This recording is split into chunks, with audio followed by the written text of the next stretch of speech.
Post చేసిన జల్లు పంపు. అంతే ఏనాత్రం లెటర్లా రోజు వచ్చి పెడుతున్నావు చెప్పకు పీకురా.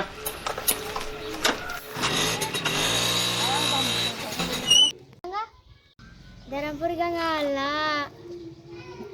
ఏ గంగా అల్లా దేవస్థానం గంగలు కాదన్నా గంగ కాదన్నా మీ ఊళ్ళో గులాబీ గంగ మా ఊళ్ళో గంగ గులాబీ గంగనా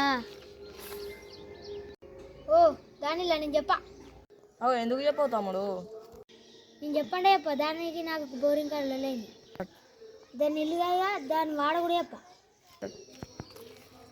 అదో ఈ ఊరోళ్ళు అంతే ఉండదుగా వేటలను అడుగుతాయిగా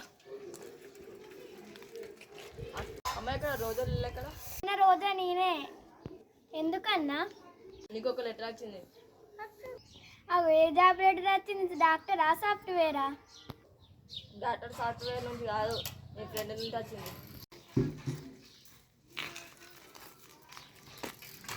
అవునవు అన్న ఇది పోస్ట్ డబల్ వేసి జల్లు పంపు ఊకే లెటర్ ఇస్తాడు వీడు ఎవరికి అతను లేరు నేను చూస్తా అవియాల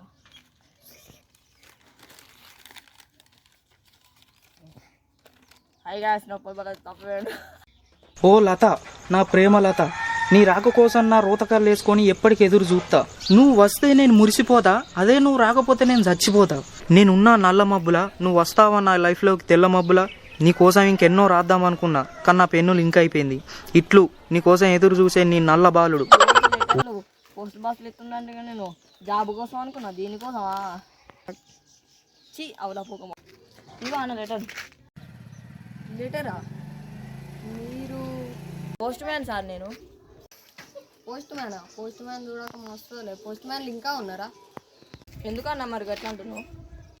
ఏమవుతాం మీ ఫోన్లో వచ్చిన నుంచి లెటర్లే మర్చిపోయినాం. బాగా తగ్గినాయి అన్న.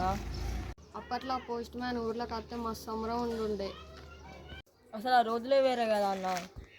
వచ్చిన లెటర్ని ఇచ్చిన వాడిని దేవుని లెక్క చూద్దాము.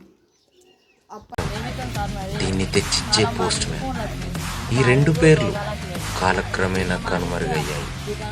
ఈ కాలం వారికి దాని విలువ తెలియదేమో, కానీ 90s వారికి దాని విలువ ఎంతో బాగా తెలుసు. అలాగే పోస్ట్ మ్యాన్, ఇతను ఒక కలియుగ నారదుడు. ఎన్నో వార్తలను ఇక్కడి నుండి అక్కడికి, అక్కడి నుండి ఇక్కడికి మోస్తూ తన జీవితం మొత్తం త్యాగం చేసిన గొప్ప వ్యక్తి. అలాంటి పోస్ట్ మ్యాన్ మరి ఇప్పుడు ఎక్కడ?